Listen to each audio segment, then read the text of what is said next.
በማታውቁት ዕውቀት አገር የምታምሱ ሞልታችኋል። አወቅን መስሎን እየተበላሸን ያለ በማናውቀው ዕውቀት ድንቁርና ነግሶብን ያለን ማለት ነው። መውደቃችሁን በዚህ ወቁት። ብዙ በመስበካችን፣ ብዙ በመዘመራችን፣ ብዙ በማስቀደሳችን፣ ብዙ በገዳማትን በመዛወራችን የምንጸድቅ መስሏችን ከሆነ ተሳስተናል። መጀመሪያ ልንጸድቅ የምንችለው ምሕረተ እግዚአብሔርን በመፈለግ የወሬ ጥርቅም እንጂ የእውቀት ጥርቅም የሌለን ስንቶች ነው። ወሬ የሚረባ ጠብ የማይል ህዝብ የማይጠግብ ዕውቀት ያዝ ራሳችን እንኳን ያልተለወጥንበት። አንዳንድ ጊዜ እንዲያው እኮ ይገርማል። ትምህርታችሁን ሰብስቡትና እንዲያው የተማራችሁን አንደኛ ዲግሪ፣ ሁለተኛ ዲግሪ፣ ሶስተኛ ዲግሪ እንደዚህ ብላችሁ ቁጠሩና እናንተ ዲግሪዎች እኔን ምን አረጋችሁ ብላችሁ ተወዱ። ሌባ አረጋችሁኝ ካላችሁ ከስራችኋል ማለት ነው። ትምህርት ሌባ ካረገ፣ ትምህርት ነፍሰ ገዳይ ካደረገ፣ ትምህርት አመንዝራ ካደረገ፣ መማር ድንግል ሊያረግ ሲገባው መማር አመንዝራ ካደረገ፣ ተሳዳቢ ካደረገ፣ ጋጠወጥ ካደረገ ትምህርት ነው አይደለም። ጥያቄ ልጠይቃችሁ የእግዚአብሔር ሰዎች፣ ሰይጣን ቤተ እግዚአብሔር ይገባል አይገባም? ይገባል። አይታችሁታል? ሰይጣን ቤተ እግዚአብሔር ይገባል አይገባም? ዝርክርክ ክርስቲያን ወደ ቤተ እግዚአብሔር ለእግዚአብሔር ንጹህ መስዋዕት አይደለም ማለት ነው። በውስጡ ሸቀጥ የበዛበት ነገር አርግዞ የሚገባ፣ ዝሙቱን ደብቆ የሚገባ፣ ሌብነቱን በምጽዋት ሸፍኖ የሚገባ 50 ሺህ ብር ሰርቆ 10ዋን ለእግዚአብሔር 40ዋን እሱ የሚበላ ማለት ነው። እንዲህ የሚያደርግ ሌብነቱን በምጽዋት የሸፈነ እንዲህ ያለ ዱባ የሆነ ዝሙቱን በካባ የደበቀ እንደዚህ ያለ ሰው ለእግዚአብሔር አይገባውም ማለት። የማታውቅ ከሆነ ከሚያውቅ መጠጋት እንደሚገባ ሞት እንዴት እንደሆነ የሞት ጥበቡን አታውቅምና፣ ስለዚህ የሞትን ጥበብ ወደሚያውቅ ወደ መድኃኒዓለም መጠጋት ነው። የሞትን ጥበብ አውቆ ሞትን በመጣበት መንገድ ተቀብሎ ቀብሮታል። ስለዚህ የእግዚአብሔር ቤተሰቦች ሞት ወደ እግዚአብሔር የምንሄድበት መንገድ፣ እንደገና የምንወለድበት አዲስ ማህፀን። ሰውን ድሮ ሰውን በላው የሚባለው የሰው ገንዘብ ሲበላ ነው። ደግሞ ዛሬ የሰው ደም የሚጠጡ መጥተዋል። ሰው አርደው የሚበሉ መጥተዋል። ይህ የመጣው እኛ ምሕረት የለሾች ስለሆን ነው። ምሕረት የለሽ ህዝብ ምሕረት የሌላቸውን ዳኞች ያመጣል። ምሕረት የለሽ ህዝብ፣ ምሕረት የማይፈልግ የማይተዛዘን ጨካኝ ህዝብ ጨካኝ ዳኛ፣ ጨካኝ አረመኔ ይጥልበታል። ክርስቲያን ተብለው የክርስትና ህይወት የሌላቸው ክርስቲያኖች የግሪክ አማልክትን ይመስላሉ ይላል ዮሐንስ አፈወርቅ። የግሪክ አማልክት እንዲሁ ተሽቆጥቁጠው ወርቅ ለብሰው ዕጣን እየታጠኑ የፀሐይ አምላክ የጨረቃ አምላክ እየተባሉ ግልጥ ሲደረጉ ግን ድንጋይ ናቸው። ክርስቲያን ማለት ደልዳላ የተረጋጋ ጽሙና ህዳት ያለው ህዳት። ለመናፍቃን እርጋታ የላቸውም። ችኩልነት፣ ሁከት፣ ጭብጨባ፣ ድልቂያ ይወዳሉ። የመድኃኔዓለም ልጆች ግን በመረጋጋታቸው ይታወቃሉ። ረጋ በማለት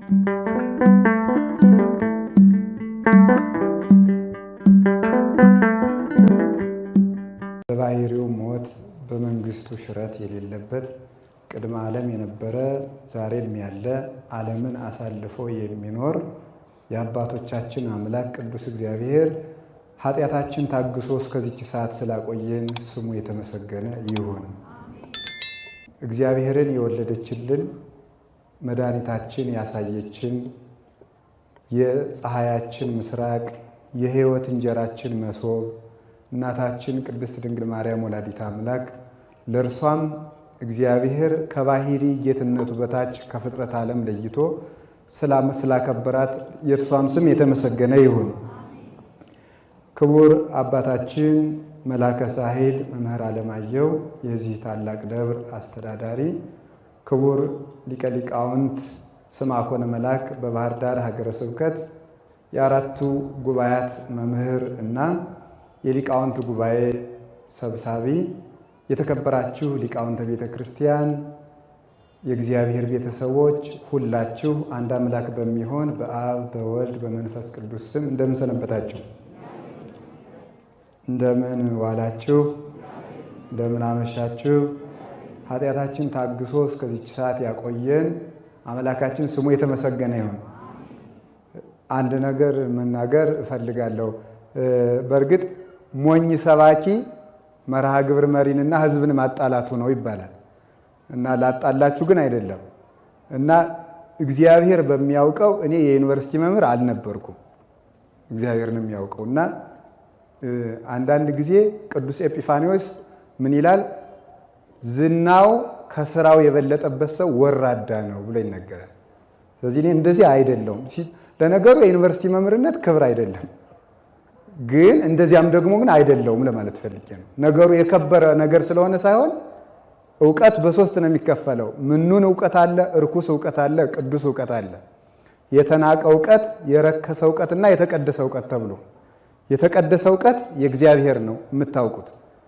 የረከሰ እውቀት ጥንቆላውንና ይሄን ጦርነቱን ተንኮሉን የመሳሰለው ነው። ምኑን እውቀት የሚባለው እርኩስም አይደለም ቅዱስም አይደለም፣ ዝም ብሎ ሰው ለእንጀራ የሚማረው የተናቀ እውቀት ይባላል። የትኛውም የጥናት ዘርፍ በእግዚአብሔር ፊት ሞገስ የሚያሰጥ አይደለም ለቅድስና ካልተጠቀሙት በቀር እና ይሄ የተናቀ እውቀት ነው። ማንኛውም የትምህርት ዘርፍ በዚህ በዓለሙ ያለው የተናቀ ነውና እኔ እውቀቱን አከብራለሁ፣ እንደዚያ ግን አይደለውም።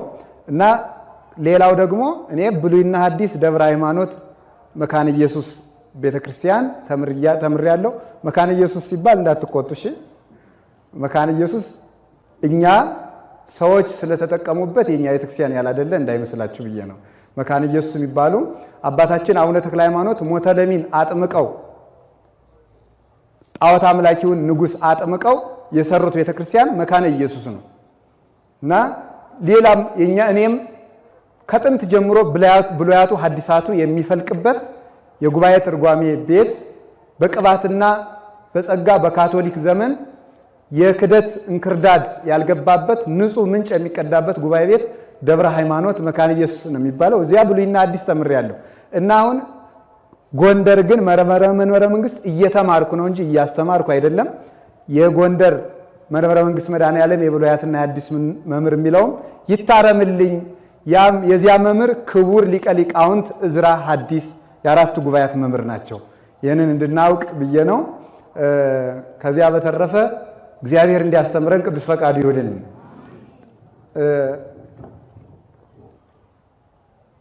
ላስተማሩን ለሊቀ ሊቃውንት ስምዐኮነ ቃለ ሕይወትን ያሰማልን። ትናንትና አንድ መምህር ምን አሉኝ መሰላችሁ? ሊቀ ሊቃውንት ሲያስተምሩ ትዝ ስላለኝ ነው። እርሳቸውም ያውቋቸዋል። ጎንደር ነው የሚኖሩት። የመጻሕፍተ መነኮሳት መምህር ናቸው። እኔንም አስተምረውኛል። እና እሳቸው ምን አሉኝ? እኔስ የመከር ጊዜው ዛሬ ነው መሰል አሉ።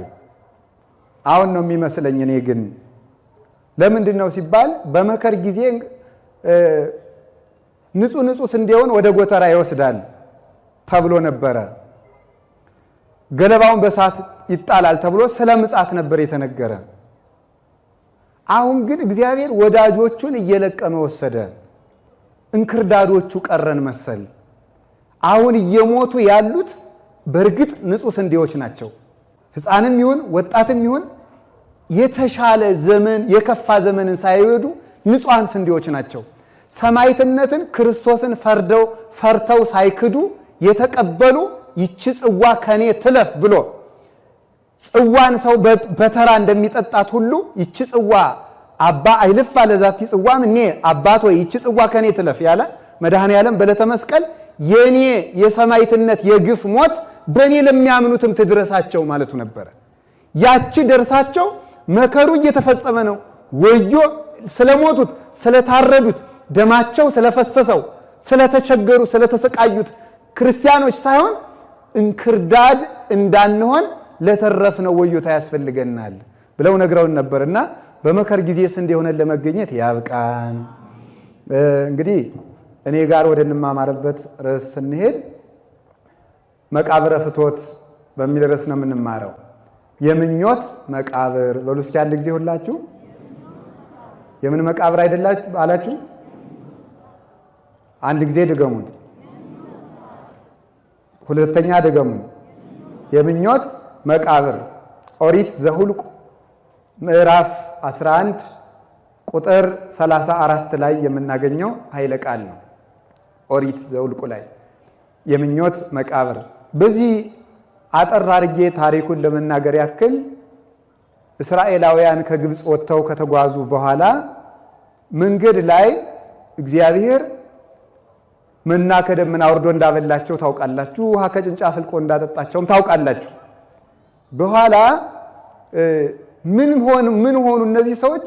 አንድ ችግር ገጠማቸው። ይኸውም የእግዚአብሔርን መና መሰልቸት ነው። የእግዚአብሔር መና ሰለቻቸው። በቤተ ክርስቲያን ውስጥ ስንኖር እንደ መሰልቸት ያለ በሽታ የለም። እንደ መሰልቸት ያለ ወይም መልመድ ማለት ነው። አሁን ዛሬ እኮ እስኪ አንድ ጥያቄ ልጠይቃችሁ። ቢያንስ ንስሐ ግቡ የሚል ቃል 5 ቀን የሰማችሁ እስኪ እጃችሁን አውጡ አንድ ጊዜ። ቢያንስ 5 ቀን የሰማችሁ 5 ቀን ቢያንስ 5 ቀን ንስሐ ግቡ የሚል ቃል የሰማችሁ ሰምታችኋል አይደለም? ግን ስለለመድነው ንስሐ እንገባ ለምደነዋል። ቃሉን እንደ ጊዜ ማሳለፊያ። ለዚህ ነው ቅዱስ ጳውሎስ ወይንት ሀየይ ከመኢንደቅ የሚለው እንዳንወድቅ ቸልተኞች አንሁን። ስብከትንና ቃለ እግዚአብሔርን እንደ መስፈን እንደ መልመድ ያለ በሽታ የለም። መዝሙርን መልመድ ንስሐ እንግባ ሲሆን እንዳንገባ ብሎ እየዘመረ ንስሐ የማይገባ ሰው አያሳዝናችሁ? መዝሙርን መልመድ፣ ቅዳሴን መልመድ፣ ቤተክርስቲያንን መልመድ። ቆብም ተለምዷል፣ ቀሚስም ተለምዷል፣ መስቀልም ተለምዷል። ምን ያልተለመደ ነገር አለ? ቁርባኑንም ለምደነዋል። መልመድ ከባድ በሽታ ነው። እየቀነስን እንመጣለን። በእውነቱ አሁን መነኩሴ ምን የሀገራችን ገበሬው ምን ይላል? እረኛ በአፍላው እስኪ ሙሉት። አታውቁትም? አሁን የቻይና ንግግር ጠይቃችሁ ታውቁት ነበር።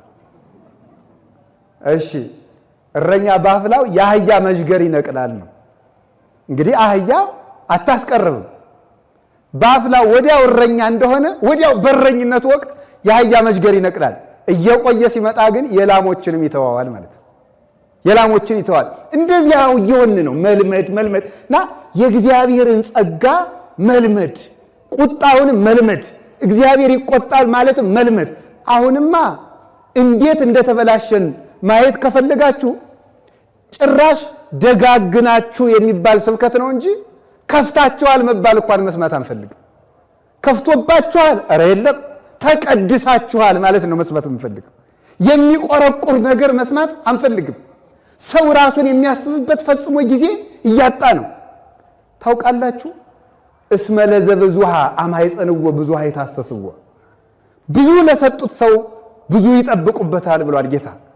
ብዙ ከተሰጠ ሰው ብዙ ይጠበቅበታል።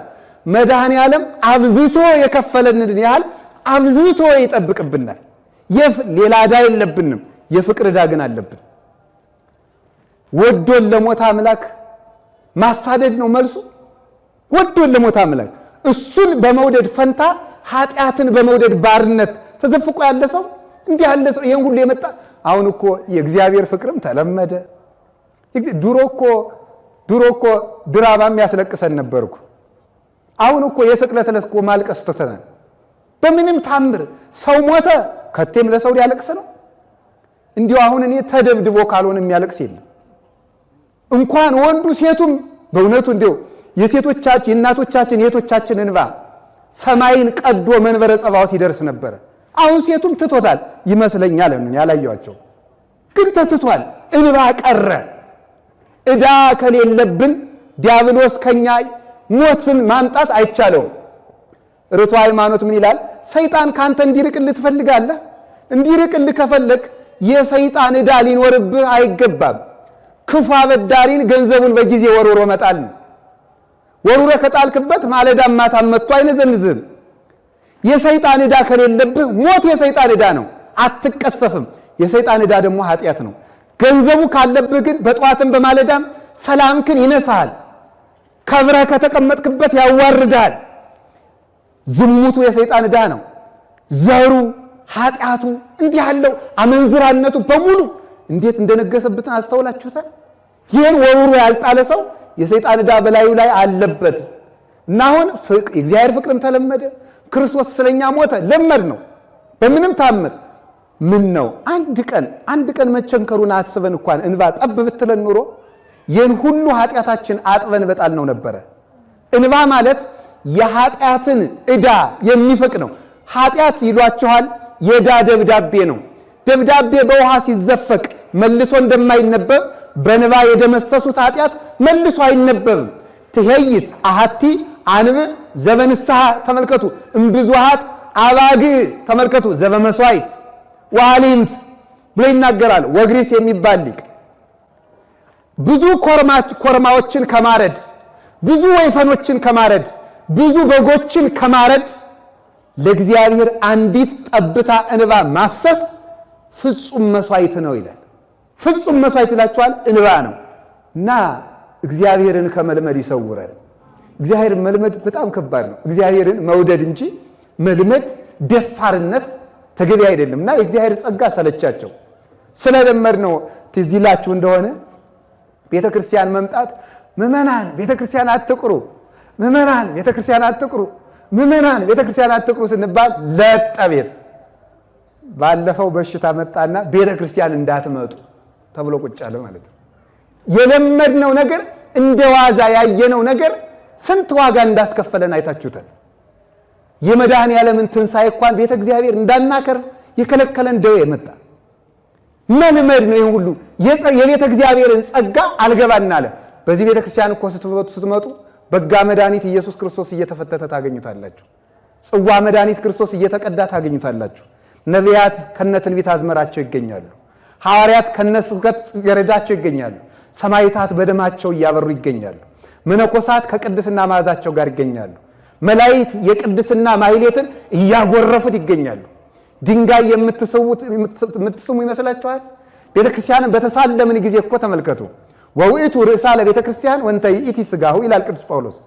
ክርስቶስ የቤተክርስቲያን ራሱ ናት፣ ራሷ ነው፣ እርሷም ደግሞ አካሉ ናት ይላል። ስለዚህ የቤተክርስቲያን ሕንፃውን፣ ግድግዳውን፣ አፈሩን በሳምን ጊዜ የክርስቶስን እጁን፣ እግሩን፣ ልብሱን እንደ ሳምን ትቆጥሩታላችሁ። ያንን ስለለመድ ነው። ጀብ ማለት ስለጀመር ቅዳሴው ላይ ሄሎ ቅዳሴ ላይ ነኝ ማለት ስለጀመር ስለለመድ ነው። መፍራት ስለቀረ የእግዚአብሔር መፍራቱ ስለቀረ ስለለመድ ነው። የለመድነው ነገር ዕዳ መጣ። መናውን ለመዱና ኧረ ዛሬስ መረረን አሉ። አሁን መረረን የሚል ወጣት ሰምታችሁ አታውቁ?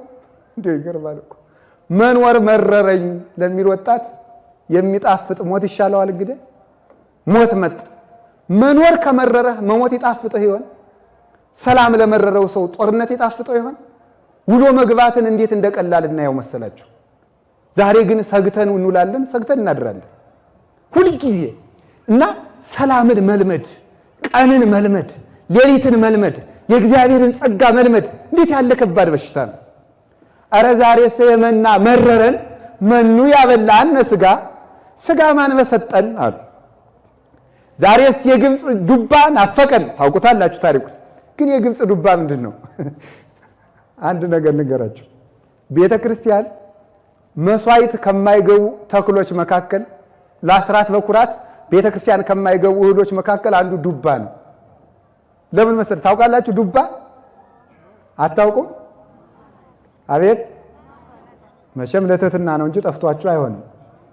ዱባ ታውቃላችሁ አይደል? በጣም ጥሩ። ለምንድን ነው ዱባ የማይገባው? ቤተ እግዚአብሔር የማይገባው ለምን ይመስላችኋል? ዱባ ወጩ ብዙ ነው። ከውስጥ የሚወጣው አንጀት ይሉታል የገበሬ እናቶች እና ፍትሐ ነገሥት ላይ 318 ሊቃውንት ዱባ ቤተ እግዚአብሔር እንዳይገባ ይላሉ። ለምንድን ነው? ከውስጥ ብዙ ዝርክርክ ነገር አለው የሚወጣው። ዱባ አይገባም ማለት ምን ማለት መሰላችሁ? ዝርክርክ ክርስቲያን ወደ ቤተ እግዚአብሔር ለእግዚአብሔር ንጹሕ መስዋዕት አይደለም ማለት ነው። በውስጡ ሸቀጥ የበዛበት ነገር አርግዞ የሚገባ ዝሙቱን ደብቆ የሚገባ ሌብነቱን በምጽዋት ሸፍኖ የሚገባ 50 ሺህ ብር ሰርቆ 10ዋን ለእግዚአብሔር 40ዋን እሱ የሚበላ ማለት ነው። እንዲህ የሚያደርግ ሌብነቱን በምጽዋት የሸፈነ እንዲህ ያለ ዱባ የሆነ ዝሙቱን በካባ የደበቀ እንደዚህ ያለ ሰው ለእግዚአብሔር አይገባውም ማለት ነው። አይገባው እና ከቃሉ ጋር ናቸው። እነዚህ ሰዎች የግብፅ ዱባ ናፈቀን ማለት ግብፅ ማለት ቃሉ በስም ሲተረጎም ግብፅ ማለት ጨለማ ማለት ነው። ግብፅ ማለት በቤተ ክርስቲያን ሲተረጎም ግብፅ ማለት ድንቁርና ማለት ነው። ድንቁርና አንድ ሰው ከግብፅ ወጣ ማለት ከድንቁርና ወጣ፣ ካላዋቂነት ወጣ።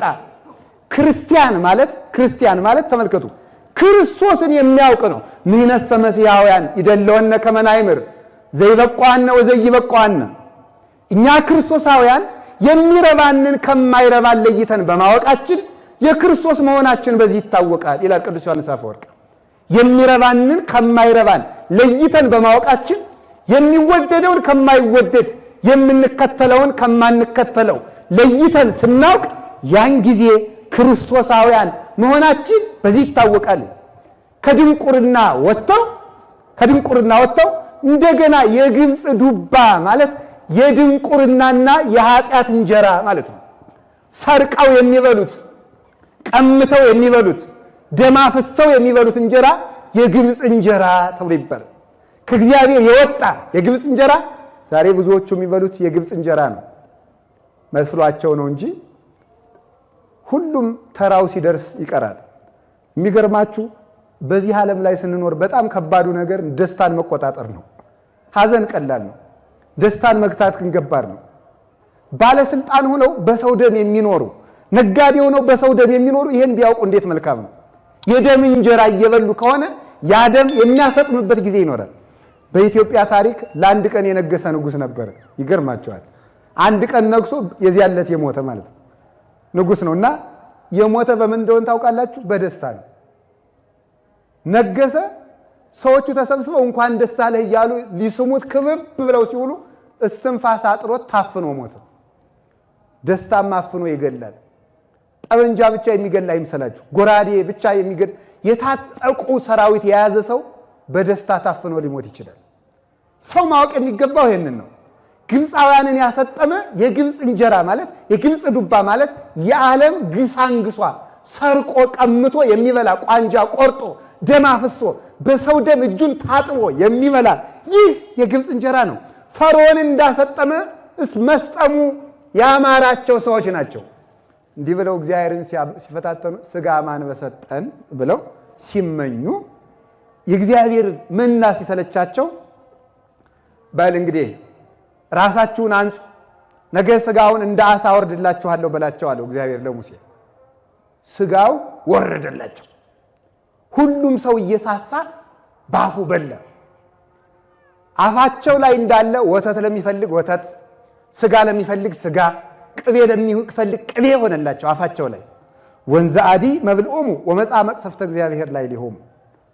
ስጋ አፋቸው ላይ እንዳለ ሳይውጡት እግዚአብሔር እባብ አስነሳና በእባብ ቀሰፋቸው። ሁሉም አለቁ። ያን ጊዜ በምኞት የተቃጠሉት በሙሉ እዚያው ረገፉና እዚያው ተቀበሩ። ወሰመይዎ ስሞ ለውእቱ መካን መቃብረ ፍቶት እስመ ቀበርዎሙ በህየ ለለፈተው ሕዝብ ይላል። የተመኙትን ሰዎች በዚያ ቀብረዋቸዋልና ስለዚህ ያ ቦታ የምኞት መቃብር ተባለ ይላል። የተመኙትን ያላግባብ የተመኙትን በዚያ ስለቀበሯቸው ምኞታቸው የቀበራቸው ሰዎች የተቀበሩበት ቦታ ምን ተባለ? የምኞት መቃብር ማለት ነው። ለምን ሲባል እዚያ ረግፈው የቀሩት በምኞታቸው ነው። ስለዚህ እነዚያን ሰዎች ማን ቀበራቸው ስትሉ ምኞታቸው ሲመኞታቸው በሉ ምን አላችሁኝ? ሌሎቹ ተመልከቱ፣ ወግዕዙ እንፍትወተ መቃብር ተመልከቱ። ሌሎቹ ግን የተረፉት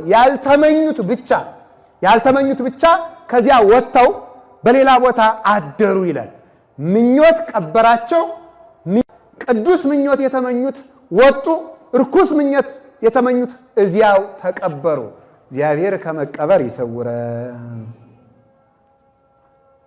እንድንቀበርም ይርዳን። አሜን በሉ እንጂ ሞት ሲሆን ዝም ትላላችሁ አይደለም?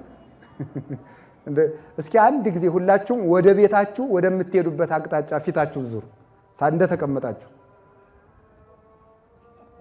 ዙሩ፣ ሁላችሁም ዙሩ። ወደ ቤታችሁ ትእዛዝ ስለሆነ ሁላችሁም ዙሩ። ወደ ቤታችሁ የምትሄዱበትን መንገድ ዞራችሁ እኔ ተመለሱ ስላችሁ የምትመለሱ ወደ ቤታችሁ አቅጣጫ ዙሩ ሁላችሁም። በጣም ግሩም። ወደ ቤታችሁ የምትሄዱበትን መንገድ ተመለሱ። አሁን እግዚአብሔር ያክብርልኝ። ወደ ቤታችሁ የምትሄዱበትን መንገድ ትወዱታላችሁ አትወዱትም? አቤት እስኪ ደግሞ ወንዶች ተናገሩ። ትወዱታላችሁ አይደል? እንኪያስ ወደ ቤታችን የሚወስደን መንገድ ሞት ነው። አሁንስ ስለዚህ ቅዱስ ዳዊት ምን አለ? ወፍናዊ ሁኒ ለሞት ዘእግዚአብሔር ውእቱ። ተመልከቱ፣ ሞት ወደ እግዚአብሔር የሚሄዱበት መንገድ ነው። በሌላም ይተረጎማል። የሞትን ስልቱን የሚያውቀው እግዚአብሔር ነው። የሞቱን ስልቱን የሚያውቀው እግዚአብሔር ብቻ ስለሆነ እግዚአብሔር ብቻ መጥቶ ሞት እንድነሳለን። የሞቱን ጥበቡን የሚያውቅ እሱ ስለሆነ የሞትን ጥበቡን ስላላወቅነው እኮ ነው እየሞትን ያለነ የሞትን። ስለዚህ ምን ተመልከቱ፣ የማታውቅ ከሆነ ከሚያውቅ መጠጋት እንደሚገባ ሞት እንዴት እንደሆነ የሞት ጥበቡን አታውቅምና፣ ስለዚህ የሞትን ጥበብ ወደሚያውቅ ወደ መድኃኒዓለም መጠጋት ነው። የሞትን ጥበብ አውቆ ሞትን በመጣበት መንገድ ተቀብሎ ቀብሮታል። ስለዚህ የእግዚአብሔር ቤተሰቦች ሞት ወደ እግዚአብሔር የምንሄድበት መንገድ እንደገና የምንወለድበት አዲስ ማህፀን ነው። አዲስ ማህፀን በትንሣኤ የምንወለድበት። ክርስቲያን ሲቀበር እየተጸነሰ እንጂ እየሞተ እንዳይመስላችሁ። ለምርጥ ልደት፣ ለተመረጠ ልደት፣ ምርጦች ለሚወለዱበት ለብርሃን ልደት እየተጸነስ ነው። ሰው ከጥምቀት ይጸነሳል፣ ከመምህር ይጸነሳል፣ ከእናቱ ይጸነሳል፣ ከመቃብር ይጸነሳል፣ ከንባ ይጸነሳል፣ ከንስሐ ይጸነሳል። ከነዚህ ማህፀኖች ይወለዳል። እነዚህ ሰዎች ስለዚህ እንድንቀበር ይርዳል። እሺ፣ እነዚህ ሰዎች በዚያ ተቀበሩ። ወደ ትምህርታችን እንምጣና ባጭሩ ትምህርቱን ልጠቅላችሁ፣ መሰረታዊ ሐሳቡን ወይም ፍቹን ነግሬያችሁ። በዚህ ዓለም ላይ ሰውን የሚቀብረው ምኞቱ ነው። ዲያብሎስን መጀመሪያ የቀበረው ምንድነው? ምኞቱ ነው። አምላክ መሆን እፈልጋለሁ ማለቱ ቀበረው። ባደረ ጨለማ ተጠቅሎ እንዲወድቅ አደረገው። ምኞት ዲያብሎስን በጥልቅ መቃብር ቀበረው። ዲያብሎስ ሲኦል ወይም እንጦሮጦስ መውረዱ አይደለም ተቀበረው የሚባለው። አንድ ሰው ተቀበረ የሚባለው በተቆፈረ 3 ክንድ ከስንዝር ጉድጓዱ ሲቀበር አይደለም፣ ወይም ሲኦል ውስጥ ሲገባ አይደለም። ሰው ተቀበረ የሚባለው ከእግዚአብሔር ምሕረት ውጭ ሲሆን ነው። ከእግዚአብሔር ምሕረት ውጭ የሆነ ዕለት ያ ሰው ተቀበረ ተብሎ ይነገራል። ምን መልስላችሁ? ሰይጣን አሁን ይገርማችኋል፣ አንዱ በሽታው ሲኦል ገብቶ እሳት መቃጠሉ ሳይሆን አንደኛ ምሕረት አይሰማም። ምሕረት አያደርግም። እሱ ብቻ አይደለም ምሕረት አይፈልግም። የሚገርመኝ እኔ ይሄ ነው። ሰይጣን እግዚአብሔር ልማረህ ቢለው እንኳን ምሕረት እንዳይፈልግ ሆኗል። አንድ ሰው ዲያብሎስ መሆኑን የምታውቁት ጥያቄ ልጠይቃችሁ፣ የእግዚአብሔር ሰዎች፣ ሰይጣን ቤተ እግዚአብሔር ይገባል አይገባም? ይገባል አይገባም? ይገባል። አይታችሁታል? ሰይጣን ቤተ እግዚአብሔር ይገባል አይገባም? ይገባል አይገባም? እሺ፣ በጣም አንድ ነገር ተቀብላችሁ ከኔ በሉ፣ ሰይጣን በሉ፣ ምሕረት አያደርግም፣ ምሕረት አይሰማም፣ ምሕረት አይፈልግም። በጣም ጥሩ። ምሕረት የማያደርግ፣ ምሕረት የማይሰማ፣ ምሕረት የማይፈልግ እሱ ምን ይባላል? ምን ይባላል? መልሱላችሁም። ሰይጣን ይባላል። ዛሬ እውነትም ምሕረት የማይፈልጉ፣ ምሕረት የማያደርጉ፣ ምሕረት የማይሰሙ ሰዎች ዲያብሎሶች ናቸው። እና ሰይጣን ቤተ እግዚአብሔር ይገባል ስትባሉ ያንን ሳይሆን ምሕረት ካልፈለጋችሁ ሰይጣኖች ናችሁ ማለት ነው። እንዳትቀየሙ። ምሕረት የማትፈልጉ ከሆነ ንስሐ አንድ ጊዜ ንስሐ መግባት የማይፈልግ ልብ ካላችሁ እናንተ ዲያብሎስ ናችኋል ማለት ነው። መውደቃችሁን በዚህ ወቁት። ብዙ በመስበካችን፣ ብዙ በመዘመራችን፣ ብዙ በማስቀደሳችን፣ ብዙ በገዳማትን በመዛወራችን የምንጸድቅ መስሏችን ከሆነ ተሳስተናል። መጀመሪያ ልንጸድቅ የምንችለው ምሕረተ እግዚአብሔርን በመፈለግ ነው። ሐሰስኩ ገጸከ ገጸ ዚአከ አሐስስ እግዚኦ ኢትሚት ገጸከ ምኔ። ቅዱስ ዳዊት አቤቱ ምሕረትህን እፈልጋለሁ፣ ፊትህን እፈልጋለሁ። ምሕረት የሚፈልግ ልቡና ያለው እግዚአብሔር የራበው ሰው፣ እግዚአብሔር የጠማው ሰው እሱ በእርግጥ ከሰይጣን ባርነት መውጣቱ ይፈልጋል። ቢያንስ እንኳን መፈለግ ያቅታችኋል። ቢያንስ መፈለግ። አንድ ሰው ቅዱስ ዮሐንስ አፈወርቅ እንዲህ ይላል፣ አንድ ሰው የምግብ ፍላጎቱ ከቀነሰ መታመሙ በዚህ ይታወቃል ይላል። ለዚህ ዮሐንስ አፈወርቅን መጥቀስ አያስፈልግም፣ ሐኪሞችም ያውቁታል እንዳትሉ፣ እውነታችሁን ነው። እናንተም ታውቁታላችሁ፣ ግን አታውቁትም። አንድ ሰው መብላት ፍላጎቱ ከቆመ ታመመ ይባላል። አንድ ሰው ክርስቶስን መፈለግ ካቆመ ይሄ ሰው ታሟል ማለት ነው። ቢያንስ ይቅር እንዲለው ይቅርታውን የማይፈልግ ከሆነ ይቅር ለመባል ወደ ቤተ እግዚአብሔር ወደ ንስሐ የበደለኛነት ስሜት የማይሰማው ከሆነ ኃጢአቱን የማስተዋል የሚያይ ዓይን ካጣ የራሱን ሕሊና የሚሰማ ጆሮ ካጣ ይሄ ሰው በእርግጥ ከዲያብሎስ እቅፍ ውስጥ የተጠጋ ከእግዚአብሔር እቅፍ የኮበለለ የዲያብሎስ የበኩር ልጅ ለመሆን አቅዷል ማለት ነው። ምሕረት መፈለግ እንዴት ያለ ሀብት መሰላችሁ! አሁን ዛሬ ሰው ምሕረት አይፈልግ፣ ምሕረት አይሰማ፣ እግዚአብሔር ለማይረባ አይምሮ አሳልፎ ሰጥቶታል የተባለ ስለዚህ ነው። አንድ ነገር ልንገራችሁ፣ ምሕረት አለመፈለግ ምሕረት የማያደርጉትን ያመጣል። እኛ ከእግዚአብሔር የኢትዮጵያ እና የቤተ ክርስቲያናችን መፍትሄ ያለው እጃችን ላይ ነው። በቀረ እየሄዳችሁ በእንዲህ ያለ ገዳም ያሉ ባይታዊ በጥር እንዲህ ነገር ይመጣል ብለዋል ብትሉ የሚሆን ነገር የለም። በመጋቢት እንደዚህ ይሆናል፣ በየካቲት እንደዚህ። አንዳንዱ ሰውማ ቁጭ ብሎ ኃጢአቱንም በደንብ እየሰራ ምንም ንስሐ ሳይገባ ቁጭ ብሎ የሆኑ ሰዎች ሰማዕትነት ከፍለውለት እግዚአብሔር በታምራት ድብልቅልቅ አርጎ ፀሐይ እንዲያወጣለት ይፈልጋል። ሞኝ አትሁኑ። እየቀለዱ በእግዚአብሔር ቸርነት መቀለድ የለም። ስለዚህ እጃችን ላይ ያለ ከተስተካከለ ምሕረቱን ከፈለግን ምሕረት የማያደርጉትን ወይ ልብ ይሰጣቸዋል፣ የማይፈልጉ ከሆነ በራሳቸው መዓት ያሰጥማቸዋል። ምሕረት የሌላቸውን አይታቸዋል። ነፍሰ ጡሮችን ሆዳቸውን ቀደው ሕፃናትን የሚያርዱ የመጡት እኮ እኛ ምሕረት ባለመፈለጋችን ነው። ምሕረት ባለመፈለጋችን ሰውን ድሮ ሰውን በላው የሚባለው የሰው ገንዘብ ሲበላ ነው። ደግሞ ዛሬ የሰው ደም የሚጠጡ መጥተዋል። ሰው አርደው የሚበሉ መጥተዋል። ይህ የመጣው እኛ ምሕረት የለሾች ስለሆን ነው። ምሕረት የለሽ ሕዝብ ምሕረት የሌላቸውን ዳኞች ያመጣል። ምሕረት የለሽ ሕዝብ፣ ምሕረት የማይፈልግ የማይተዛዘን ጨካኝ ሕዝብ ጨካኝ ዳኛ፣ ጨካኝ አረመኔ ይጥልበታል። አንድ ጊዜ ነው አሉ ንጉሱ እያስቀደሱ ነው። እንግዲህ ሰምታችሁታል ደጋግማችሁ። ንጉሱ እያስቀደሱ አነግስ ብእሴ መደለወ ይላል ዲያቆኑ። ክፉ ዳኛ አነግሳለሁ የሚለውን ያነባል ንጉሱን ለመንካት። ክፉ ዳኛ አነግሳለሁ እየደጋገሙ ኢዮብን ነው ሲጀመር ቅዳሴ ላይ ጳውሎስ ነው እንጂ ኢዮብ አይነበብም። እንደው እሳቸውን ለማለት ብሎ ነው ሲል የተማሩ ስለነበሩ የድሮዎቹ ክርስቲያኖቹ ምን ብለው መለሱለት? አነግስ ብእሴ ክፉ ዳኛ አነግሳለሁ ብሏል እግዚአብሔር የሚለውን ሲያነብ በይንተ እከየ ሕዝብ የሚለውን ጨምረው እንጂ አለ። ስለ ሕዝቡ ክፋት የሚለውን ጨምረው እንጂ አለ። ስለ ሕዝቡ ክፋት ክፉ አመጣለሁ የሚለውን ጨምረዋል። የራሳችን ክፋት አውሬዎችን ያበቅላል። በእውነቱ ማለት የራሳችን ክፉ ምኞታችን፣ ጸጋን ማቅለላችን፣ የእግዚአብሔርን ጥበቃ ማቃለላችን ነው ይህን ሁሉ የሚያመጣው ማለት ነው።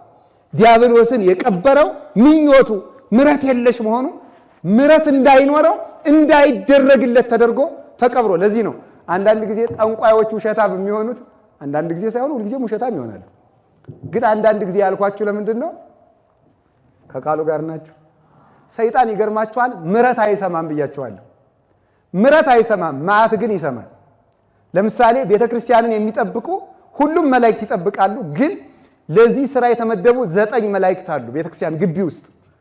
2ቱ በር ላይ አሉ፣ 2ቱ እዚህ አሁን ዙሪያው ላይ አሉ።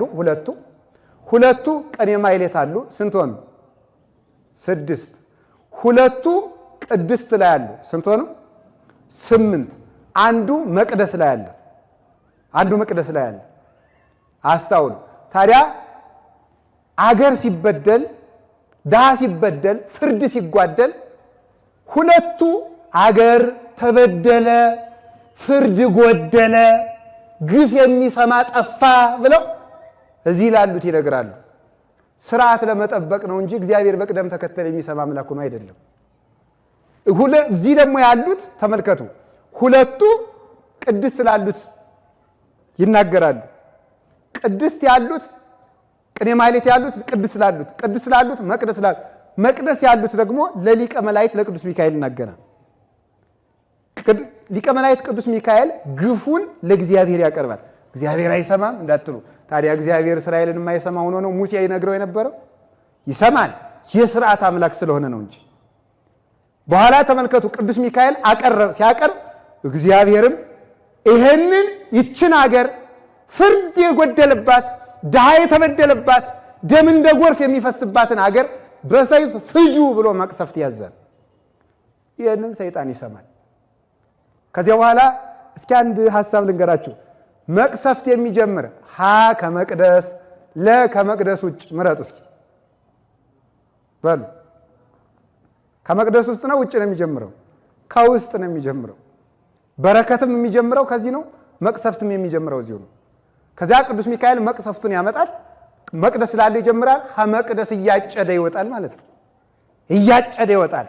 ይህንን ጥራጊውን መስሎ ኗሪውን እንደ ዳጎን ያለውን ክርስቲያን ተብለው የክርስትና ሕይወት የሌላቸው ክርስቲያኖች የግሪክ አማልክትን ይመስላሉ ይላል ዮሐንስ አፈወርቅ። የግሪክ አማልክት እንዲሁ ተሽቆጥቁጠው ወርቅ ለብሰው ዕጣን እየታጠኑ የፀሐይ አምላክ የጨረቃ አምላክ እየተባሉ ግልጥ ሲደረጉ ግን ድንጋይ ናቸው። በስም ግን አምላክ ተብለው ይጠራሉ። በሕይወት የማይኖር ክርስቲያን እሱ ጣዖት ነው። ልብስ ለብሶ ስም ለበስ ክርስቲያን እሱ ሕይወት የሌለው ክርስቲያን ገለባ ነው። እያጨደ ይወጣል። የጠረገ ለሀገር መቅሰፍት ይደርሳል። ስሙማ በረከትም በክርስቲያኖች ላይ ለሀገር ይወርዳል፣ መቅሰፍትም በክርስቲያኖች ላይ ለሀገር ይወርዳል። ለየትኛውም መቅሰፍት ምክንያቱ እኛው ነን፣ ሌላ እንዳይመስላችሁ። የክርስቲያን ስሙ እስኪ ጌታ ምን አለ? እናንተ የምድር ጨው ናችሁ አለ። ጨው አልጫ ከሆነ በምን ይጣፍጣል አለ። በጣም ጥሩ። ክርስቲያን የዓለም ጨው ነው። ክርስቲያን የዓለም ጨው ከሆነ ክርስቲያን አልጫ ከሆነ ዓለም በምን ይጣፍጣል? አልጫዎቹ እኛው ነን። ጨው ሆነን ነበር፣ አልጫውን መጣፈጣችን ቀረ፣ ማቃጠሉ ቀረ። ጨው እኮ ከእሳትም ከውሃም የተፈጠረ ስጋን ከመፍረስ ከመበስበስ ይጠብቀዋል ይላሉ ሊቃውንት ሲተረጉሙ። ጨው በእሳትነቱ ትሎችን እያጠፋ በውሃነቱ እያነጻ ስጋ ትል እንዳያፈራ የሚጠብቀው ጨው ነው። ከመፍረስ ከመበስበስ የሚጠብቀን በንስሐ የሚያጥበን በእሳታዊ ስጋውና ደሙ የሚያነጻን እውነተኛው ጨው ኢየሱስ ክርስቶስ ነው። ይህ ጨው ያለበት አካል ደግሞ የክርስቲያኖች ሰውነት ነው። እኛው አልጫ ስለሆን ቤተ መንግስትም በሉት ቤተ ክህነትም በሉት ትምህርትም በሉት ጤናም በሉት ፍልስፍናም በሉት ሳይንስም በሉት ክርስቲያኖች ካላጣፈጡት ሊጣፍጥ አይችልም። የሚጣፍጠው በእኛው ነው። እኛው ከመረርን ዓለምማ መራራ ናት። መራራና መራራ ተገናኝተው ጣፋጭ ሊፈጥሩ አይቻላቸውም። እኛም ከመረርን ዓለምም ከመረረች ማንን አጣፋጭ ይሆናል? ዓለምን የሚያጣፍጠው ክርስቲያን ብቻ ነው። ድሮስ ሰይጣን መልአክ እንዲሆን ትፈልጋላችሁ እንዴ? አይሆንም። መልአክ እንጂ መልአኩ ነው የሚቀጥለው። ክርስቲያን ካልሆነለት ድሮስ ማን ሰላም እንዲሰጠን ትፈልጋላችሁ? እኛው የተውነውን ሕይወት ማን መጥቶ እንዲያቃናልን ትፈልጋላችሁ? ከቃሉ ጋር ናችሁ? አዲያ ሰይጣን ምረት ስለማይሰማ ይገርማችኋል። ስለማይሰማ ይሄን ዓለም ቅሰፉ ሲባል ይሰማል። እገሌን በዚህ እድሜው ቅሰፉ ሲባል ይሰማል። ማት ይሰማል፣ ምረት አይሰማም። ከዛ እነ ቅዱስ ሩፋኤል እነ ቅዱስ ኡራኤል እነ ቅዱስ ገብርኤል ሚካኤል ይገቡና መሐሮሙ እግዚኦ ወተሳሃሎሙ አቤቱ ይቅር በላቸው ብለው ይለምናሉ። ይህንን አይሰማም ሰይጣን። ወይም ጠንቋዩ በዚህ ዓመት ትሞታለህ ይላል፣ በ30 ዓመት ትሞታለህ ብሎ ይናገራል። መዓቱን ሰምቶ ነው። ኋላ መላእክት የዘንድሮን ተዋት ብለው ይለምኑና በቃ 20 ዓመት ይጨመርለት ሲል እግዚአብሔር ሰይጣን አይሰማም። ምክንያቱም ምረት ስለማይሰማ እዚያ በኋላ ጠንቋዩ ወሬ እንዳናፈሰ ይቀራል ማለት ነው። ማት እንዳወሩ የሚቀሩ ለዚህ ነው። ብዙ ጊዜ ይመስላችኋል እንጂ በዚህ ዘመን የበቁ የሚመስሉን እንደ ባይታውያንም የሚመስሉ እንደ አዋቂም የሚመስሉ ጠንቋዮች፣ በእምነት ድርጅት የሚነግዱ እንደዚህ አይነት ሰዎች እንዲህ ታረጋለህ አይደል እንዲህ ታረጋለህ ሲል በስመ አብ የምድር እግዚአብሔር እንላለን እኛ። ሰይጣን ማት ያውቃል፣ ምረት አያውቅም። መፍትሄ አይነግሩም፣ ችግር ግን ይዘረዝራሉ። መዝኗቸው አሁን ያሉትን በሙሉ እንዲህ ብል ይርባሃል፣ ጠብጠብ ይልሃል፣ ሰው ጋር ትጣላለህ፣ ያንጫንጫል እኮ ምን ላድርግ ስንል የለም እንደዚህ ያደርጋል ብቻ ነው። ማት የሚያወሩ መፍትሄ የሌላቸው ዲያብሎሶች ናቸው። ዲያብሎስ እንዲህ ምረት የለሽ ብሎ ተቀብሮ እንዲቀር ያደረገው ምኞቱ ነው። እኛንም 5000 ዘመን ቀብሮን የኖረ ምኞት ነው። እግዚአብሔር መልኩን ሰጥቶ ቢፈጥረን የለም እግዚአብሔር እንሆናለን ብለን ብንመኝ የገነትን እጽዋት በሙሉ ሰጥቶን አንድ እንጨት ቢከለክለን የተሰጠን በስቶ የነሳን ቢያንስ የበዛውን ትተን ያነሰ በመመኘታችን ያ ምኞት 5000 ዘመን በመቃብርም በሲኦልም ቀብሮን ኖረ። የቀበረን ምንድነው ካላችሁ ምኞት ነው፣ ክብርን መፈለግ ነው። ስግብግብነት ቀብሮን ኖረ። ያልተሰጠንን መፈለግ። እግዚአብሔር ብዙ ሰጥቶን አንድ ስለነሳን ብቻ በየጠንቋዮቹ የሚዞር በጣም ብዙ ሰው አለ። ስንት አድርጎልን ስጋውን የሰጠን መድኃኔዓለም ጨጓራ በሽታ ያድነንም ተብሎ ጠንቋይ ቤት ይከዳል። አንዳንድ ማለት እንቅጩን ብነግራችሁ አይሻልም? በጣም ስለሚያመኝ እኔ ማርያምንም ወዳታለሁ ክርስቶስም ወዳለሁ፣ ግን ከፓስተሮች ተፈውሼ በመጣም ችግር አለ የሚል ሰውም ስላለ ማለት ነው። እንቅጩን ለመናገር አሁን ለስጋው ያልሳሳ መድኃኔዓለም ለጤና ይሳሳል? ለደሙ ያልሳሳ እግዚአብሔር ደግሞስ ክርስቶስ ለኛ ሲል ተቸንክሮ እኛ ራስ ፍልጠት ላንችልለት ነው? ለሱ የምናሳየው ፍቅር ይሄ ነው? ይሄ ነው የምኞታችን መቃብር።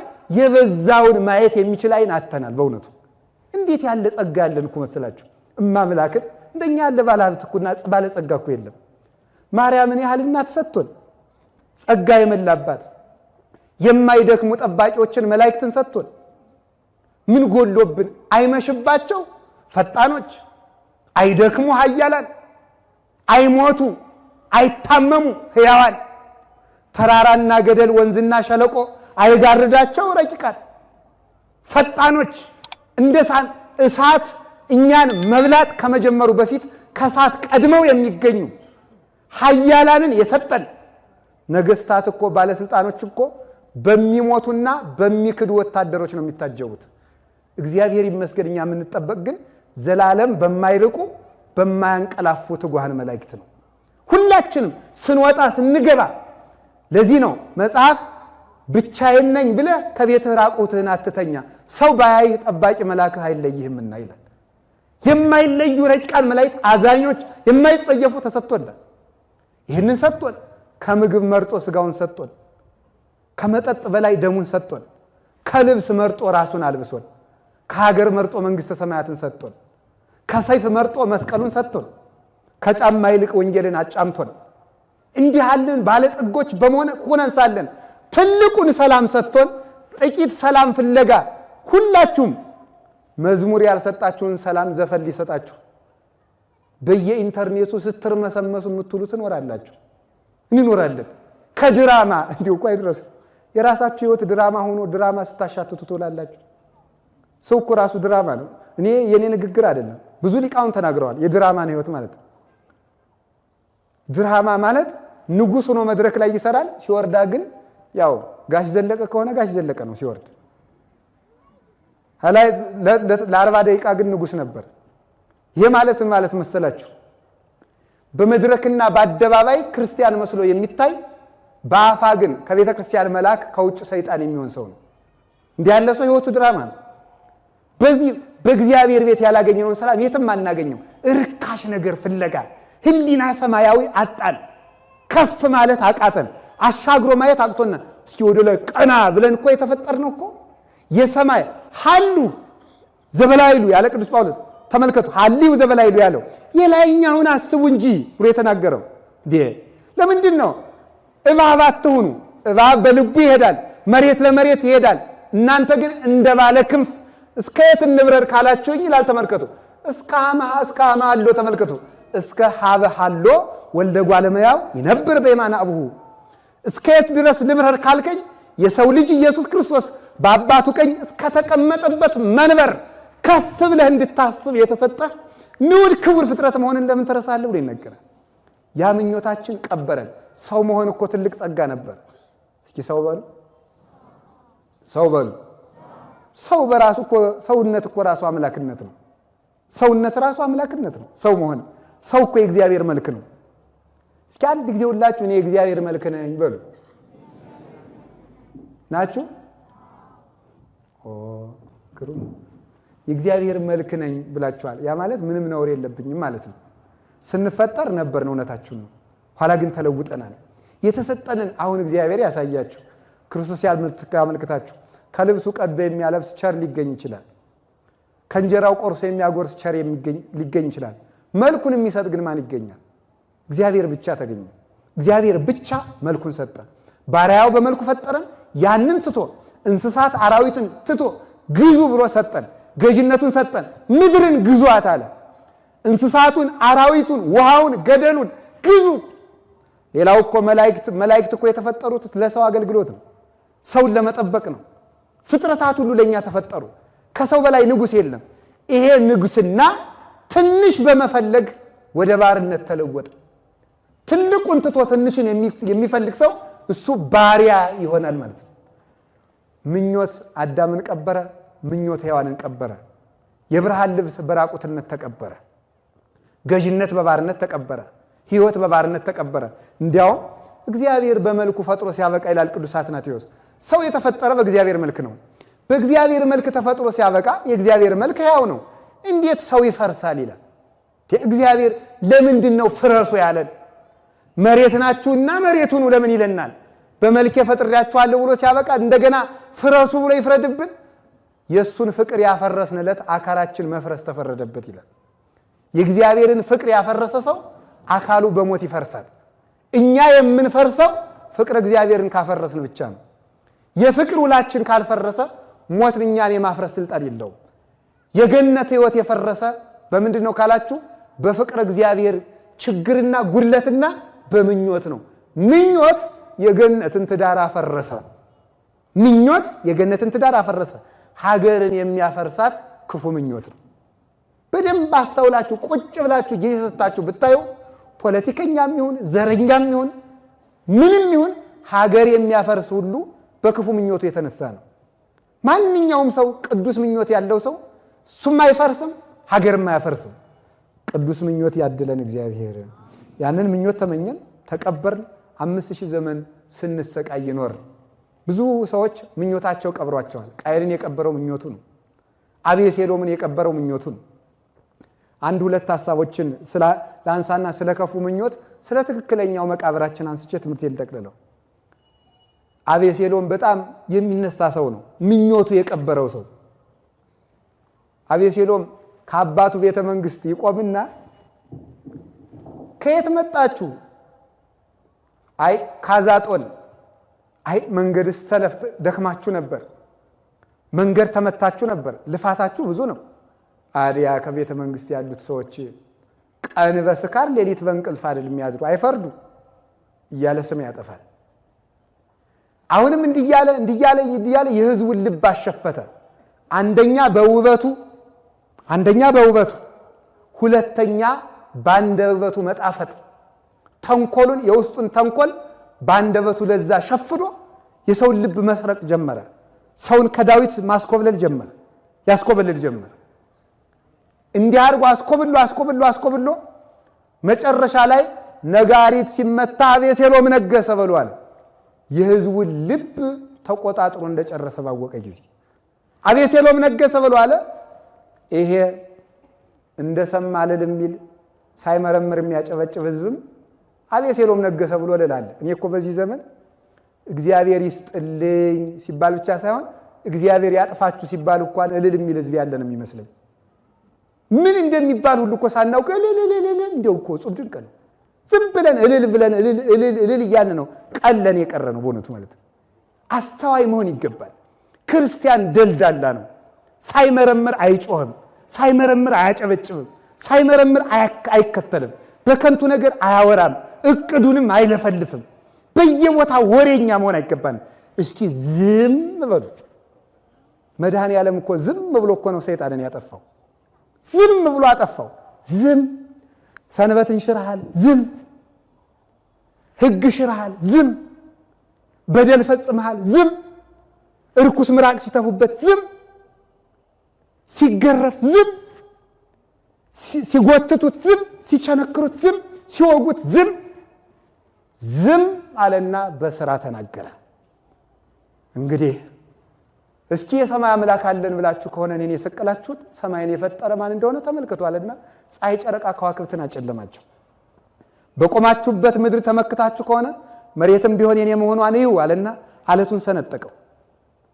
በምትመኩበት መቅደስ ከሆነ የምትመኩት መቅደሱም ቢሆን የኔ ነው አለና መጋረጃውን ከሁለት ቀደደው። ከሙታን እንነሳለን ብላችሁ የምትመኩ ከሆነ የሙታን አምላክም እኔ ነኝ ብሎ ሙታንን ከመስቀሉ ስር አስነሳቸው። ዝም ብሎ በስራ ተገለጠ። ክርስቲያን በስራ ይናገራል፣ አይለፈልፍም። የጀብደኝነት ክርስትና ሊቀርብን ይገባል። የፉከራ ክርስትና እንዲህ እናደርጋለን። በፉከራ ሰይጣን ይሸነፋል። በጀብድነት በፉከራ እንዲሁ ዝም ብሎ በመለፍለፍ አሁን እኛ እዚህ እያልን ስለፎከር ሰይጣን ይሸነፋል። ወይ ጉድ! ሰይጣን በሰልፍ አይሸነፍ። ሰይጣን የሚሸነው በልብ ስራ ነው። ሰርተን እንድንገለጥ መድኃኔዓለም ይርዳል። ሰርቶ መገለጥ ነው የሰው ልጅ ማለት። እስቲ ዝም ብላችሁ ስሩ። በሞቴ ዝም ብላችሁ ንግዱንም ስሩ፣ ትምህርቱንም ስሩ፣ ሕግም ተማሩ፣ እወቁ። ለቤተ ክርስቲያን ሰርታችሁ ስራችሁ ይታይ። ሁለት መነኮሳት 58 ዓመት በዝምታቸው ሰይጣንን አላግጠውበታል። ሰይጣን እቅዳችን የሚያበላሸው እየሰማ ነው። ዝም እንዲሁ በሞቴ አፈርሰውን ከዛሬ ጀምሮ በየፌስቡኩ መለፍለፍ አቁሙ። ዝም በሉና ስራ ስሩ። ዝም ብላችሁ ሁለት መነኮሳት ቀለዱበት። ምን ያደርጋሉ መሰላችሁ? ሰይጣን የልብን ማወቅ አይችልም፣ ያፍን ግን ያውቃል። ለምሳሌ እንዲህ ያደርጋሉ። በዓት ሊያጸኑ ሲፈልጉ ስንት ዓመት ከዚህ ገዳም ተቀመጥ እስኪ እንዙር ይላሉ። አይ እነዚህ ዘዋሪ ናቸው አይረቡም ብሎ ሌላ ፍለጋ ሲሄድ እነሱ እዚያው ቁጭ። ሊጸልዩ ሊያድሩ ሲፈልጉ ምን ያደርጋሉ? ብዙ ቀን ጸለይን እስኪ ዛሬ እንረፍ ይላሉ። አይ እነዚህ እንቅልፋም ናቸው ብሎ ሌላ ፍለጋ ሲሄድ እነሱ ጸሎትን ሲያንገበግቡት ያድራሉ። በተቃራኒው እያወጉ ሰይጣን እቅዳቸውን ሳያውቅባቸው ለቅድስና በቅተው 58 ዓመት በተጋድሎ ጸንተው ኖሩ። እኛ እኮ እየለፈለፍን አንድ ነገር ገና ሳንጀምረው እንለፈልፍና ሰይጣን ያበላሸዋል።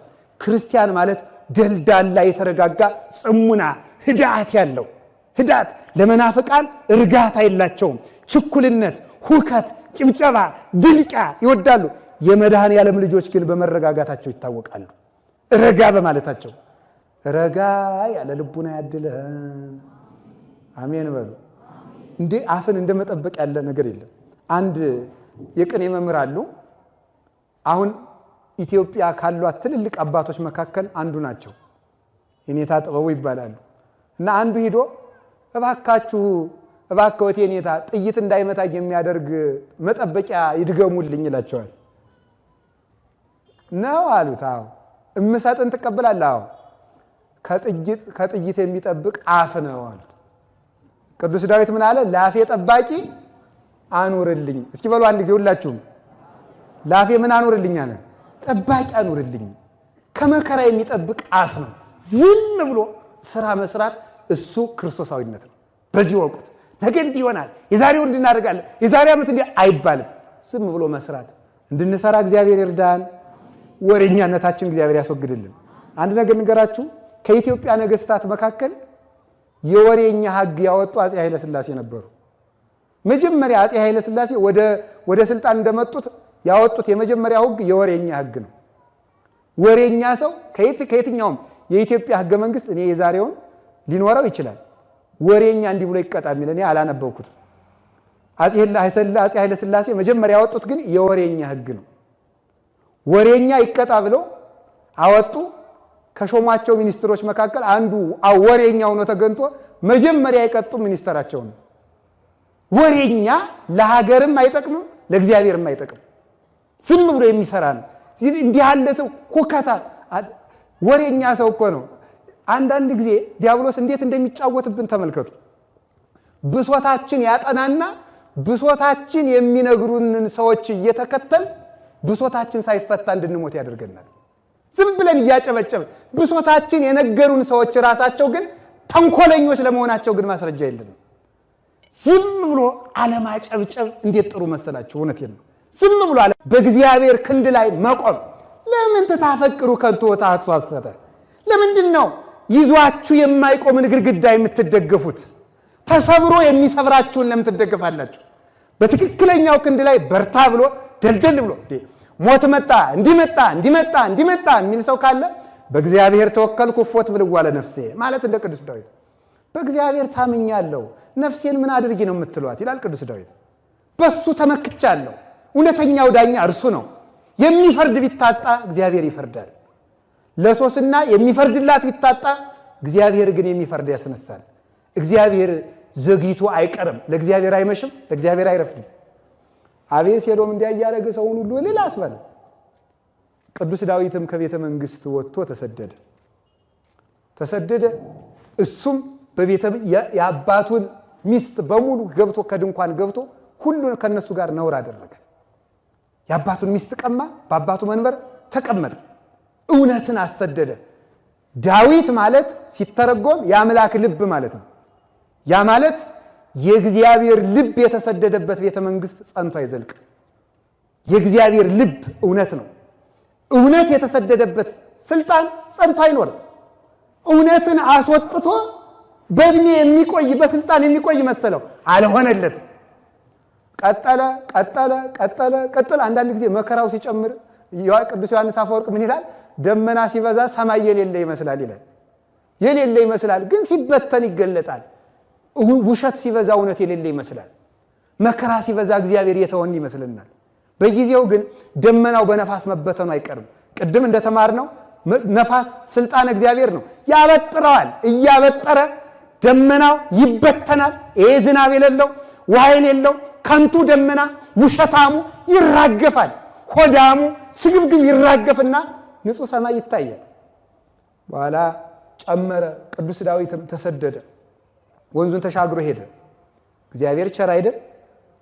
አቤሴሎምን የሚረዳ ክፉ መካር አኬጦፌል የሚባል ሰው ነበረ። አባትህን አሰድድ፣ እግዚአብሔርም እንዳይረዳው አድርግ፣ አስቀድመህ እስራኤል ዳዊትን እንዲንቁት ወደ አባትህ ሚስት ግባ አለው። ይህን ክፉ መከረው። እግዚአብሔር ምክርን በምክር መሻር ይችልበታል። አኬጦፌልን ምክሩን ለመሻል ኩሲ የሚባል በጎ መካር ከቤተ መንግስት አስነሳ እግዚአብሔር። ኩሲ ለእግዚአብሔር የሚመክር ሰው ነው። ግን አኬጦፌል ሲያገኘው ኩሲ አለው፣ አቤት የዳዊት መካር ነበርክ፣ አሁንስ ለማን ትመክራለህ አለው። አይ እኔ መቼም እግዚአብሔር ለሾመውን መመክር፣ እግዚአብሔር ለሾመው መክራለሁ አለው። እንግዲህ እኔንስ እግዚአብሔር ሾመኝ አይደል? በሌኔ አማካሪውን አለው። እሺ አለና ቁጭ አለ። እግዚአብሔር ለሾመው ግን አይገባውም እንጂ አይደረስ ነው። ክፉ ሰዎች እውነትን ማስተዋል አይችሉም። እግዚአብሔር ለሾመው ነው እኔ መቼም የማገለግል ማለት እኮ እግዚአብሔር የሾመው ዳዊት ነው ማለት ነው። እኔ መቼም የእግዚአብሔር ዳዊት አገልጋይ ነኝ የወቀው ማለት ነው። ምክንያቱም እሱ እግዚአብሔር እንዳልሾመው አቤሴሎም ራሱ ያውቀዋል። በኋላ ተመልከቱ፣ ምክርን በምክር ለውጦ ቅዱስ ዳዊት ተሰዶ ወንዙን ተሻግሮ እንዲሄድ ተደረገ። አቤሴሎም እየተዋጋ ሲሄድ ኋላ ተመልከቱ እያሰደደ አባቱን ገሎ መንገስ ፈለገ። እውነትን ቀብረው እድሜያቸውን ማርዘም የሚፈልጉ ሰዎች አይሆንላቸው። በኋላ ምን አደረገ መሰላችሁ? ውጊያው እየተዋጋ ሄዶ ከዛፉ ሲደርስ ያን ሁሉ ሲያደርግ ቅዱስ ዳዊት ዝም ብሎ ያለቅስ ነበረ። የእግዚአብሔር ዝምታ ክፉዎችን ይቀብራቸዋል። በኋላ ተመልከቱ ምን አደረገ መሰላችሁ? አቤሴሎም እየተዋጋ ሲሄድ ሰራዊቱ ሲሄድ ሲቀጥል እሱም ሲከተል በዛፉ መካከል በፈረስ ሆኖ ሲጓዝ የገዛ ጠጉሩ ከዛፍ ከደረቅ እንጨት ላይ ተንጠልጥሎ ሞተ። በገዛ ጠጉሩ ተንጠልጥሎ ሞተ። የራሱ ምኞት ቀበረው ማለት ይሄ ነው። ሰው በሚመኘው ምኞቱ ራሱ ይቀበርበታል፣ ራሱን ይቀብራል። አሁንም ነገም እስከ ዘላለሙ ድረስ ክፉ የሚመኙ ሰዎች እንደተቀበሩ ይኖራሉ። እኛ ክርስቲያኖች ለጠላቶቻችን እንኳን ክፉ ከተመኘን ያ ምኞታችን መልሶ ተመልከቱ፣ ጦርን ወደ ላይ የሚወረውር ሰው መልሶ ወደ ራሱ እንደሚመጣ፣ መርገምን ወደ ሰው የሚወረውር ሰው መርገም ወደ ራሱ ይመጣል። ክርስቲያን ለጠላቶቹ ሲጸልይላቸው ነው እንጂ ሲጸልይባቸው ለነሱ የጸለየው መከራ ለራሱ ይመጣል። እና ለማንም ሰው በጎ መመኘት በጎ ሀብት ነው። አቤሴሎም ተቀበረ፣ ቅዱስ ዳዊትም ወደ ቤተ መንግስቱ ተመለሰ። እግዚአብሔር የእውነት ዘመን ያምጣልን፣ የእውነት ዘመን ያምጣልን። በእግዚአብሔር ልብ የምናስብበት ዘመን ይስጠን። ዘመኑ የተባረከ ነው። አንድ ነገር እዩልኝ፣ ስሙልኝ። ጌታ ከተወለደ ጀምሮ የተረገመ ዓመት የለም። ማንኛውም ቀን መስከረምም ሆነ ጥቅምት 2013ም ሆነ 2014 የተረገመ ዘመን ለክርስቲያኖች የላቸውም። የተረገመ ምድርም ለክርስቲያን የለውም። ምድር በሙሉ በመድኃኔዓለም ደም ታጥባ ነፃ ወጣለች። የትኛውም መሬት ላይ ብንኖር በተቀደሰ መሬት ላይ እንደቆምን እወቁት። የትኛውም ቀን በክርስቶስ የተቀደሰ ቀን ነው። እኛው እንረገማለን እንጂ የተረገመ ዕለት የለም። ስለዚህ ሁላችንም ሄደናው ቀን የምንደርሰው እንዲሁ ምን አድርገን ነው ይላል። አንዳንድ ሰውማ ብልጣ ብልጡ ወይ ጉድ በኢንተርኔት ሰው እየተመዘገበ አሁን ክፉ ዘመን የሚያልፉት በዚህ የተመዘገቡ ናቸው ብሎ ሰው ነው የነገረኝ። በቴሌግራም ሰው እየተመዘገበ ነው አሉ። ክፉ ዘመን አይነበልጡ ወይ ብልጥ። እግዚአብሔር ግን የብልጣ አምላክ ነው እንዴ? ኢንተርኔት የማይጠቀሙት ገበሬዎች ገደል ሊገቡ ነው? እናንተ ጻድቃን በጥበብ እንዲህ ያለ የተንኮል ጽድቅ የተንኮል እግዚአብሔር የለም። እግዚአብሔር እጁ ሰፊ ነው። ለእግዚአብሔር ምድር በመላ ዓለምን ይወክለው ሙላ የነበረው ወስደን አንዳንዱ ደግሞ የተወሰኑ ገዳማት አሉ። ከነዚህ ያህል ገዝተን ካኖር እዚያች ተጠጋን የምንተርፍ ተው እንጂ ነውር አይደለም እንዴ? እስኪ ሁላችሁ ምድር በመላው የእግዚአብሔር ናት በሉ ሁላችሁ ምድር በመላው የማን ናት? የእግዚአብሔር ናት። የትኛውም ቦታ ላይ ሆኖ ቅዱሳን ገዳማት በቃል ኪዳናቸው ይጠብቁናል። እውነት ነው። ለይቶ ግን ከዚህ ቦታ ብቻ የቆመ ይጸድቃል ማለት ፈጽሞ ነውር ነው። የክርስቶስን መግቦት ማጥበብ ነው። እግዚአብሔር አሕዛብን አውሎ ያሳድራል። ይህን በደንብ ማወቅ ይገባል። የትም ቦታ ክርስቶስ ላለው ሰው የትም ቦታ ይኖራል። ክርስቶስ ላለው ሰው የትኛውም ዓመት፣ የትኛውም ወር፣ የትኛውም ቀን የተባረከ ቀን ነው። ሁልጊዜ ዘመናችሁን አትርገሙ። እግዚአብሔር ይመስገን ብላችሁ ውጡ። ቀኑ የእግዚአብሔር ነው። እግዚአብሔር ብሩክ አይደለም እንዴ? እስኪ ነው በሉ። አይደለም ነው? ምን ጥርጥር አለው? ታዲያሳ ዚአው ከውቱ ማለት ወዚያ ከውቱ ሌሊት አለ ቅዱስ ዳዊት። አቤቱ ቀኑም ያንተ ነው፣ ሌሊቱም ያንተ ነው እንበል አንድ ጊዜ ሁላችንም። አቤቱ ቀኑም ያንተ ነው፣ ሌሊቱም የማን ነው? ታዲያ ቀኑም የእግዚአብሔር ከሆነ ሌሊቱም የእግዚአብሔር ከሆነ ለእግዚአብሔር የተረገመ ዘመን የለው፣ ለእግዚአብሔር የተረገመ ቀን የለው። የእግዚአብሔር ሆኖ እርጉም የለም። በዚህ ማወቅ ይጠበቅብናል። እንኪያስ ጦርነት ሲመጣሳ፣ ረሃብ ሲመጣሳ፣ ስደት ሲመጣሳ እኮ እኛ የእግዚአብሔር ከሆነ ረሃቡም ጦርነቱም መጠቀሚያችን ይሆናል። ክርስቲያን ማለት እኮ እግዚአብሔር ሰማው የሚባለው እግዚአብሔር ከሞት ሲሰውረው ብቻ አይደለም፣ ስለ እግዚአብሔር ብሎ ሲሞትም ነው እንጂ። ስለ እግዚአብሔር ብሎ መሞት ጸጋ እንደሆነ አታውቁም እንዴ? የማይገኝ ሀብት እኮ ነው። ለክርስቶስ አልቦ ዘያመስጥ ሞት ሞትሰ በእንተ ክርስቶስ ያብይም ኩሉ ሞት። ከሞት የሚያመልጥ የለም። ለክርስቶስ ብሎ የሞቱት ሞት ግን ከሞት የሚሻል ሞት ነው። ለክርስቶስ ብሎ ክርስቲያኑ ነው የሞተ ሰው ከሞት የሚሻል ሞትን ሞተ። ሞት ሰናይት ናት። ሌላ የሚጠቅምበት ሞት። በተለይ ሳይበድሉ የሞቱ ሕፃናት ንጹሕ መስዋዕት ሆነው ከኛ ስሬት ይሰጥ ዘንድ መድኃኔዓለምን በቅንው ወልድከ በስቁል ወልድከ ብለው አብ ወልድ መንፈስ ቅዱስን ለምነው በፈሰሰው ደም ብለው ለምነው እነዚህ ንጹሕ ሕፃናት ሆነው የታረዱ ሕፃናት ሕዝብን የሚጠብቁ እነዚህ ናቸው በእውነቱ ማለት ነው። የክርስቲያን ደም ፈሶ አይቀርም። የቀሩትን ይጠብቃል፣ ጠላቶቹን ባሕሩ ነው ያሰጥማል። ይህንን ፈጽሞ ማወቅ ነው የሚረዳን። የተባረከ ዘመን አለን። ዘመን ተመልከቱ፣ ለክፎች ያነሳቸዋል፣ ይጠላቸዋል። በዘመን መኖር ይቻላል። ዘመን እንዳይዘምንብን እኛ በዘመኑ እንድንዘምንበት ሆነን ከኖርን እኛ ዘመነኞች ነን። ዘመን የማይቀልድብን፣ ዘመን የማይጫወትብን ብረት ክንፍ አውጥቶ እየበረረ ሰው ወደ ጉድጓድ ወረደ እኮ። ይገርማቸዋል። ብረት አውሮፕላን አሁን ብረት ነው፣ አፈር ነው። እሱ አውጥቶ ባሪያ እግዚአብሔር የተፈጠረ ሰው ግን ወርዶ እስከ የት ድረስ እንደወረድ ንገረን ካላችሁ ኳስ በማድነቃችሁ ብቻ ይበቃችኋል። አሁን እግዚአብሔርን የሚያደንቅ ሰው የሚንከባለል ድንቡልቡል ሲያደንቅ አያሳዝንም? እኔ እውነቴን ነው ሰው በኳስ ሲደባደብ አሁን ይሄ እኮ ይሄን ዘን እኮ ነው ክርስቲያኑ ሞልቶ እግዚአብሔር ይመስገን የሚባለው። እኔ ይቅር በሉኝ ሰው ማመስገን ስለማልወድ ነው። ለምን መሰላችሁ? ጌታ ሲመጣ እንዲያመሰግናችሁ ስለምፈልግ ነው። እግዚአብሔር እንዲያመሰግነ ሰው ባያመሰግነን ይሻለናል ብዬ ነው እንጂ የተባረካችሁ ስትመጸውቱ ይሄው ታግሳችሁ በጨለማው ስብከት እየሰማችሁ ማለት እንደዚህ ዓለምን ይጠቅማል። ትቢያው እንዲራገፍ ነው እንጂ ደናውማ ደና ነው። ደና ጎናችንማ ይቀጥል እግዚአብሔር ያውቅልናል። ክፉ ትቢያችን ግን እንዲራገፍ ስለምፈልግ ነው። ስለዚህ ሰው ወርዷል። ሰው እግዚአብሔርን ብላ ቢባል ቅጠል እየበላ ነው። ሰው ወርዶ ሰው አንድ ምርጥ ስም አለን፣ ሰው የሚባል እግዚአብሔር ያወጣው ስም። እግዚአብሔር ያወጣውን ስም ስተን እኛ የራሳችን ስም እያወጣን ተበላልተን ልናልቅ ነው። ወርደን የት እንደደረስን ተመልከቱት። ከመላእክት መንጋ እንድንጨመር ብንጀምር የየራሳችን መንጋ እያቋቋም ቤተክርስቲያን እንኳን ገብተን እስከ መገነጣጠል እንደርስ ነው። ይሄ ነው ሰው መውረዱ የሚባለው። መልካ እግዚአብሔር መጥፋቱ፣ ልልና ሃይማኖት መጥፋቱ፣ በጎ ሕሊና መጥፋቱ ነው። እና እግዚአብሔር በጎ ዘመን ያምጣ ሲባል እኛን በጎ ያደርገን ማለት ነው። እኛን በጎ ያደርገን ነው እንጂ የተረገመ ዘመን ስላለ አይደለም። ዳዊት በዚህ ተመለሰ፣ አቤሴሎም ተቀበረ። ይሁዳን የቀበረው ምኞቱ ነው። ምኞቱ ቀበረው። 30 ብር ይሁዳን ቀበረችው። 30 ብር ናት የቀበረችው። ገንዘብ እንዳይቀብራችሁ ተጠንቀቁ። ገንዘብ ይቀብራችኋል፣ ክፉ ነው።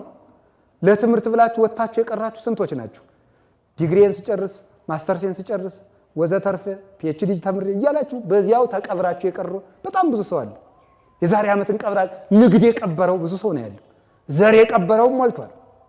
ዘር የቀበረው ከማይሞተው ዘር ወጥቶ የሚሞት ዘር የሚቆጥር የማይሞት ሕያው ዘር ክርስቶስ ነው። ያንትቶ ሟች ዘሩን እየቆጠረ በዘር ማቀፍ ተቀብሮ ይቀራል። የዘር መቃብር የተጫነው አለ።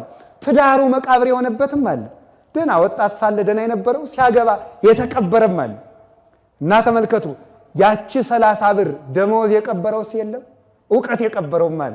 ድሮ ተማሪ ሳሉ ደና የነበሩት ከፍ ብሎ በማመራ ደግሞ እኮ ትምህርት ብላችሁት እኮ ነው ያን ትምህርታችሁን። እኔ እውነቴን ነው። እስቲ ኤቢሲዲን የምታውቁ እጃችሁን አውጡ። ይቅር ባሉኝ እንደው በሞቴ አውጡ።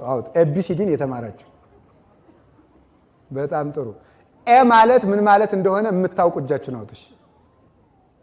አንድ ካለ እኔ እሸልማለሁ። አዛኝ ኤ ማለት ምን ማለት እንደሆነ የዩኒቨርሲቲ መምህርም ሊሆን ይችላል። ኤን አታውቋትም። አዛኝ ኤ እኔ ሀ ማለት ምን ማለት ነው ብትሉ ይነግራችኋለሁ። ተመልከቱ፣ ሀለወቱ ለአብ ቅድመ ይትፈጠር ዓለም፣ የእግዚአብሔር ካለም መፈጠሩ ነበረ ማለት ነው። ሀ ማለት እግዚአብሔር ሀሎ ማለት ነው። እግዚአብሔር ዓለም ከመፈጠሩ በፊት ነበር ማለት ነው። ኤ ማለት ግን አይታወቅም። ይችን እንዲያው ፊደላችሁን ሳታውቁ እኮ ነው ተምረን ዲግሪ ያለን ምን አለን እያላችሁ የምትበጠብጡ አገር የምትበጠብጡ ማለት ነው። በማታውቁት ዕውቀት አገር የምታምሱ ሞልታችኋል። እውነቴን ነው። በማናውቀው ዕውቀት ድንቁርና ነግሶብን ያለን ማለት ነው። አወቅን መስሎን እየተበላሸን ያለን የወሬ ጥርቅም እንጂ የእውቀት ጥርቅም የሌለን ስንቶች ነው። የወሬ የሚረባ ጠብ የማይል ህዝብ የማይጠግብ ዕውቀት የያዘ ራሳችን እንኳን ያልተለወጥንበት። አንዳንድ ጊዜ እንዲያው እኮ ይገርማል። ትምህርታችሁን ሰብስቡትና እንዲያው የተማራችሁን 1ኛ ዲግሪ፣ 2ኛ ዲግሪ፣ 3ኛ ዲግሪ እንደዚህ ብላችሁ ቁጠሩና እናንተ ዲግሪዎች እኔን ምን አረጋችሁ ብላችሁ ተወጡ። ሌባ አረጋችሁኝ ካላችሁ ከስራችኋል ማለት ነው። ትምህርት ሌባ ካረገ፣ ትምህርት ነፍሰ ገዳይ ካደረገ፣ ትምህርት አመንዝራ ካደረገ፣ መማር ድንግል ሊያረግ ሲገባው መማር አመንዝራ ካደረገ፣ ተሳዳቢ ካደረገ፣ ጋጠወጥ ካደረገ ትምህርት ነው አይደለም። ለዚሁ ትምህርታችን ትምህርት የቀበረው ብዙ ነው። አወቅን ቤተክርስቲያኒቱ እንደዋላ ቀር ፊደል እንኳን ለማታውቁበት ለተማራችሁ ትምህርት እንኳን ዕውቅና ለሌላችሁ ለዚህ እንኳን ተማርን ብላችሁ በእውቀት በሳይንስ እያመካኛችሁ የጠፋችሁ ብዙዎች አላችሁ። ስለዚህ 30 ብር እንዳይቀብረን እግዚአብሔር ይጠብቀን። እውነት እንገራችሁ፣ ይሁዳ ሙት ከማንሳት ደረጃ ደርሶ 30 ብር ቀበረችው። የፈለገ ቅዱስ ብትሆን ገንዘብ የምትወድ ከሆነ ይቀብርሃል። የፈለገ አስቀዳሽ ብትሆን ቆራቢ ብትሆን ገንዘብ የሚወድ ሰው ገንዘብ ሳይቀብረው አይቀርም። አምላክን ያሸጠ ገንዘብ ነው። ዛሬም እኮ ክርስቶስ ይሸጣል እኮ 30 ብር ግድ ብሩ 30 ብር ነው እንጂ 5000 ብርም ይሸጣል፣ 50000 ብርም ይሸጣል፣ ሐውስጥ መዳሪም ይሸጣል። እግዚአብሔር እየተሸጠ ነው። እንዲያውም ሊቃውንት ምን ይላሉ? ይሁዳ አንዱን አካል ሸጠ። ይሁዳ ወልድን ይሸጥ፣ አንተ መንፈስ ቅዱስን ከሸጥከው እኩል እኮ ናችሁ ይላል። መንፈስ ቅዱስ ክህነት መንፈስ ቅዱስ ነው። ምንኩስና የመንፈስ ቅዱስ ጸጋ ነው። ሰባኪነት መንፈስ ቅዱስ ጸጋ ነው። ስርቆት፣ ጉቦ ቤተ እግዚአብሔር ውስጥ ከገባ መንፈስ ቅዱስን መሸጥ ነው። ገንዘብ አዳፍኖናል። ይህ ትቢያ መራገፍ አለበት። ዛሬ እኮ እግዚአብሔር በገንዘብ እግዚአብሔርን ይኸውላችሁ ጸሎታችን አሁን ተደምሮ ቢተረጎም ወይ አብላኝ ነው ወይ ጠብቀኝ ነው። ሌላ የለውም። ጠብቀኝ ነው የምንፈራው። አንድ ጊዜ ጌታ መምህር አሉት እንጂ 5 እንጀራ አበላና ሲያበላቸው እናንግስ ሲሉ ተሻግሮ በዚያ መዶ ሄደ። ሲሸገር ሲሄድ እየሮጡ መምህር እንደው ጠፍተን እኮ ነው አሉት። አማን ብለክሙ አኮ ዘተሐስሱኒ በእንተ ዘሪክሙ ታምራተ አላ በእንተ ዘበላይክሙ ወጸገብክሙ ህብስተ። እውነት እላችኋለሁ አሁን የምትበልጉኝ ስለበላችሁ ነው አላቸው። ተገበሩን ከሳኮ ለመብል ኃላፊ ለማይጠፋ ምግብ አትድከሙ። አላ ለመብዘ ይነብር ለሕይወት ዘላለም ዘይወክሙ ለጓለ መሕያው። የሰው ልጅ ለሚሰጣችሁ ለዘላለም ምግብ ድከሙ፣ አስቀድሙት። የሚቀድመውን አስቀድማችሁ ድከሙ አላቸው። አረ እንግዲያስ እንደዚህ ያለ እንጀራ ካለ ስጠን አሉት። ደግሞ በጅብ ቆዳ የተለጎመ ከበሮ ሲመቱት እንብላው ይላሉ። የሚያወጣው ድምፅ ማለት የተለጎመ በጅብ ቆዳ ነው። የእንብለው ሆድ የእንብለው መጽሐፍ የሆድ ጠበቅ ብድግ አደረጉና ኧረ እንግዲህ አስተዚያ እንጀራ ስለ የህይወት እንጀራ እኔ ነኝ አላቸው። ዞር ብለው ሄዱ። ተወርደው ሄዱ። ክርስቶስ ነው እንጀራ ሲባል ቀረ። ጥቅም ፈላጊ ክርስቲያን ጥቅም ሲያገኝ ክርስቶስን መሸጥ ይጀምራል። ቅደም ተከተሉ ስለ በነገራችሁ ላይ ሀብታም መሆን ከፈለጋችሁ ሀብት ንቁት። ተመልከቱ ዘይሐስሶሙ ተመልከቱ ለክብራት ይጎይያ እምኔሁ ከመጽላሎት ይላል መጽሐፍ። ክብርን የሚከተል ሰው እንደ ጥላ ሲሸሹት ይኖራሉ። አሁን እኔ ወደዚያ ልዞር እናንተን ትቻ አልዞርም እንጂ አሁን ጥላዬ ወዴት ነው? ወደዚያ ነው አይደል? ብከተለው ይቀርበኛል ይሸሻል። ምዕመናን ንገሩኝ። አቤት እንደዚያ ነው። ክብርን ከተከተልከው ገንዘብን፣ ንግድን፣ ስልጣንን ከተከተልከው ይሸሻል። እንደገና ደግሞ ተመልከቱ ከናቅከው ግን ይከተላል። ከናቅከው አሁን ይውላችሁ ወደ ጥላዬ መሄድ ከጀመርኩ መሸሹ ነው። ወደ ብርሃን ስመጣ ግን ጥላዬ ይከተላል። ወደ ክርስቶስ ስንሄድ ዓለም ትከተልናለች። ሀብቱም ንብረቱም ጤንነቱም ይከተላል። ከሱ ስንርቅ ግን እነሱም አብረው ይርቃል። ምን ያሰወለጥ ነው ስርዓቱ ለእግዚአብሔር አለ ሊቁ። እኛ እኮ አገላበጥ ነው አለ። አገላበጥ ነው። ምኑን ያገላበጥ ነው? እሱም አስቀድማችሁ መንግስቱንና ጽድቁን ፈልጉ አለ። እኛ ግን ኋላ ሌላው ይጨምራል ቢለን መጀመሪያ ጭማሪውን በማድረጋችን ወበይንተ ዘይንረክባ ለዛቲ ወይለን ታክቲ ስላገላበጥ ነው። የሰማዩን ያዙና የምድሩን ልጨምራችሁ ቢለን የምድሩን ለያዝና የሰማዩን እጨምራለሁ የሚል የተዛባ ቅደም ተከተል ስላመጣን ኢንረክባ ለዛንቲ የምድሩንም አናገኘው ወይለን ታክቲ የሰማዩንም አናገኘው። እንደ ታወክ እንኖራለን አለ። አስቀድሞ እግዚአብሔርን መፈለግ እንዴት ያለ መሰላችሁ? ፍላጎት ይቀብራል። ዓለምን የሚፈልግ ሰው በአዳኞች ውሻ ይመሰላል ይላል አንድ የቤተክርስቲያን ሊቅ። የአዳኝ ውሻ ታውቃላችሁ? የአዳኝ ውሻ ትምህርቴን እየጠቀለልኩ ነው። የአዳኝ ውሻ ሁለት ችግር ይገጥመዋል። አያሳዝናችሁ? የአዳኝ ውሻ ምንድነው? ሲይዝም ይደበድቡታል፣ ሳይዝም ይደበድቡታል። ለምሳሌ ድኩላ የሚያሳድዱ ከሆነ አዳኞች የሚበሉትን ወይም ሚዳቆ የሚያሳድዱ ከሆነ ውሻውን ፊት ያዙታል። ውሻው ሄዶ ሲነክሳት እዛ ቶሎ ብለው ይመቱታል። ለምን? ጣልልን እኛን የምንበላት ነው። ይመቱታል። ባይዝ ደግሞ እንግዲህ አንተን እንጀራ እየቆረስን የምናሳድግ ልንሸጥ ነው ልንለውጥ ነው ካልያዝክ ብለው ደግሞ ይደበድቡታል። ያዳኝ ውሻ ቢይዝም ይመታል፣ ባይዝም ይመታል። ይችን ዓለም የሚፈልግ ሰው እንደዚያ ሆኖ ይኖራል። ቢይዝም ይመታል ማለት ምን ማለት ነው? ይህን ዓለም ብታገኘውም ጥሎ ይሄዳል። ያሳዝን ትነጠቃለህ። ብትሾም ትሻራለህ፣ ብታገኝ ታጣለህ። ጤነኛ ብትሆን ትታመማለህ፣ ብታገባ በሞት ትለያያለህ፣ ብታገኝ ትደህያለህ፣ ብትከብር ትዋረዳለህ። ዝነኛ ብትሆን የሚበልጡ ይመጡና ትደበቃለህ። እንደዚያ ነው የምትሆነው። ይህን ዓለም ብታገኘውም ያሳዝናል፣ ብታጣው ባይዝም ይመታል አለ። ብታጣው ደግሞ ለምን አልደረስኩበትም ብለህ ታዝናለህ። ዓለምን ያለ መጥላት በቀር ሌላ መፍትሄ የለውም ብሎ ይናገራል እግዚአብሔር። ይሁዳንም 30 ብር ቀበረው። እኛን ከመቀበር እግዚአብሔር ይሰውራል። በመጨረሻ ግን አንድ የተቀደሰ ምኞታችን ተናግሬ ትምህርቴን ልጠቅልል። እስቲ የምኞት መቃብር እንበል በሉ እንጂ ሁላችሁም። የትኛውንም ሰው የሚቀብረው ምኑ ነው? ምኞቱ በሉኝ እስኪ።